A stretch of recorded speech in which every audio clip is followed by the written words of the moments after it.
Tuko eneo la Isaka mkoani Shinyanga na tumekuja hususani kwa lengo la kuelezea kuhusu mradi wa ukarabati wa reli ya kati hii ambayo tunaiona hapa sasa hivi.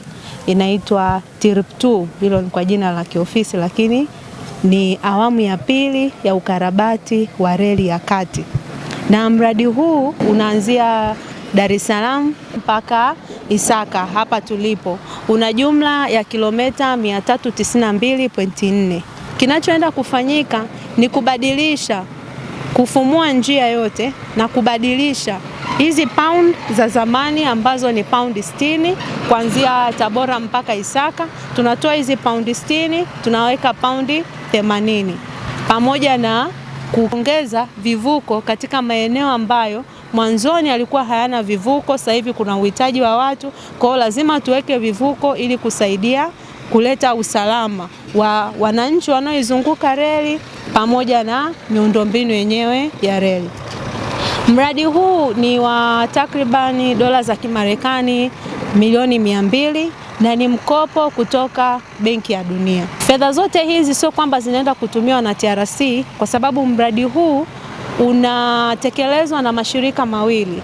Shirika la kwanza ni TRC kama tulivyo hapa, na shirika la pili ni Tume ya Umwagiliaji ambayo inaitwa NERC. Sisi TRC tunahusika na miundombinu ya reli, lakini wale watu wa NERC wanahusika na ukarabati wa mabwawa ambao yako katika bonde la mto Kinyasungu. Mradi huu unategemewa kuanza mwezi wa Aprili mwaka huu na ni mradi wa kudumu mpaka mwaka 2029.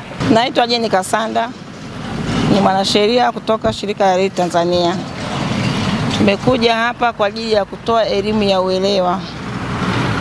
Tumeweza kutoa elimu kwa wananchi wanaoishi pembezoni mwa maeneo ya reli ili kuepuka makosa ambayo mara nyingi yamekuwa yakitokea na kusababisha ajali na uharibifu wa miundombinu ya reli pamoja na treni zetu, lakini pia usalama wa raia wanaosafiri ndani ya treni hizo.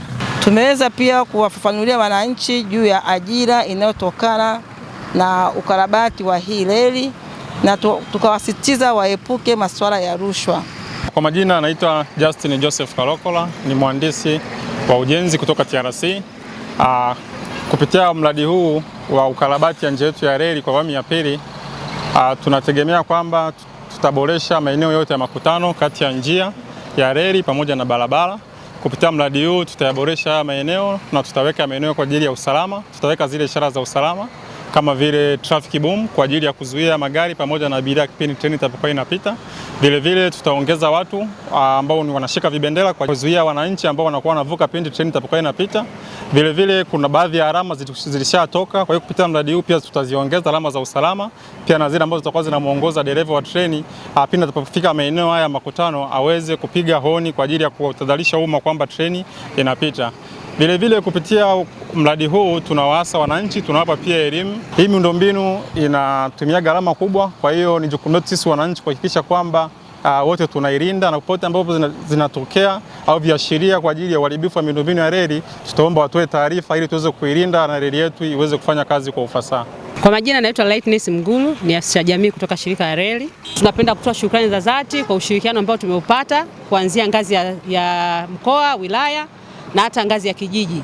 Lakini pia tunawashukuru sana wananchi wote ambao waliweza kupata nafasi ya kuhudhuria kwenye mikutano hii, kuweza kupata elimu inayokwenda kutolewa. Naitwa Pazi Majito Pazi, ni diwani wa kata hii ya Isaka. Tunawashukuru sana kwa ugeni huu wa watu wa TRC. Mji huu ni wa kibiashara.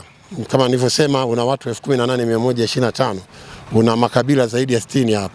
Kwa hiyo ni mji wa kibiashara na wanakuja kupata ajira, kwa sababu wageni ni wengi, wanapata ajira, lakini biashara itakuwa na watu sasa wanawekeza kwenye nyumba, wanajenga majumba, na ni mji vile vile wa kilimo, tunalima mpunga.